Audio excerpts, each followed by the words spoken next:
I now have the privilege of introducing another longtime friend of mine, a man who has litigated all across the country defending religious liberty, whether it is defending the religious liberty of over 3 million veterans, to defend the Mojave Desert Veterans Memorial, whether it is defending the Ten Commandments monument that stands on the state capitol grounds, or whether it is defending the words "One Nation under God" in the Pledge of Allegiance. At every one of those fights, my friend Kelly Shackelford has been front and center, and I'm glad to welcome Kelly Shackelford.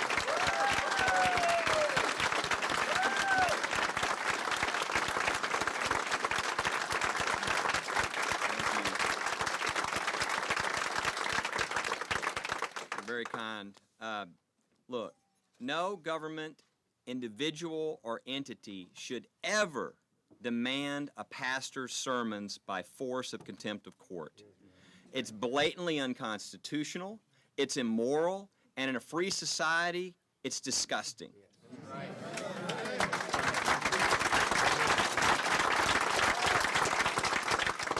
The city should withdraw their demands immediately, not narrowing the scope. They should withdraw their demands immediately. And any public official who does not act immediately to do so should resign and is not fit to serve in any office in the state of Texas.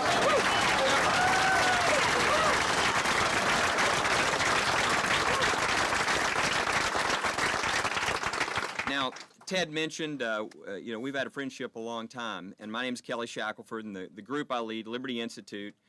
Liberty Institute's the largest legal organization in the country that focuses exclusively on religious liberty in the United States. I've been doing this for over a quarter century, and rarely have I ever seen senators in any of the states we're in do anything like what Ted is doing here. But I understand why.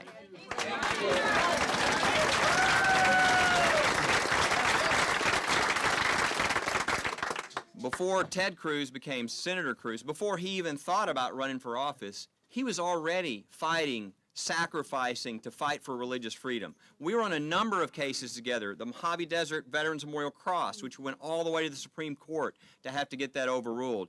Ted was a high appellate lawyer. He didn't have to give his time. That was money out of his pocket. But he did it because he cares about religious freedom and he cares about the United States Constitution.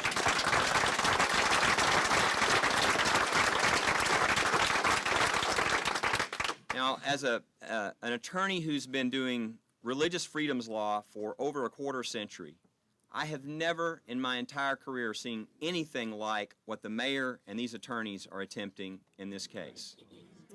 And, this country was founded for religious freedom. People got on boats and came here for religious freedom. They were running away from a tyrannical king who didn't like what they were preaching in their sermons. What I'm seeing here is much more reminiscent of the harassment that the pastors felt under Nazi Germany.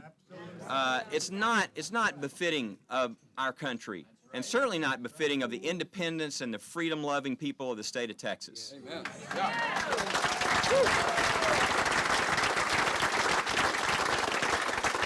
And everybody knows this, but I just want to make clear. I mean, this is from the actual subpoena. And what did they order be turned over? Quote, all sermons related to homosexuality. Really? In the United States of America? I mean, who do these people think they are?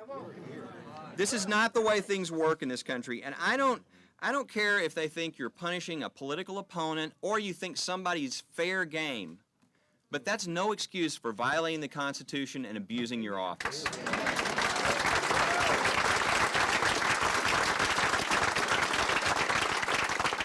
And so I think most Texans, in fact, if they do a poll, I bet it'd be a large percentage of Texans will agree completely with what the Attorney General of the state of Texas said yesterday, which is no delay is acceptable here.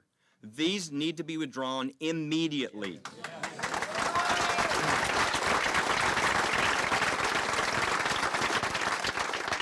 And as Ted said, even a bad situation can be turned into good. And I think a lot of Americans are rising up because they see that government is beginning to step over its bounds. And when it does, it's up to us as citizens to make sure that never happens again. Thank you.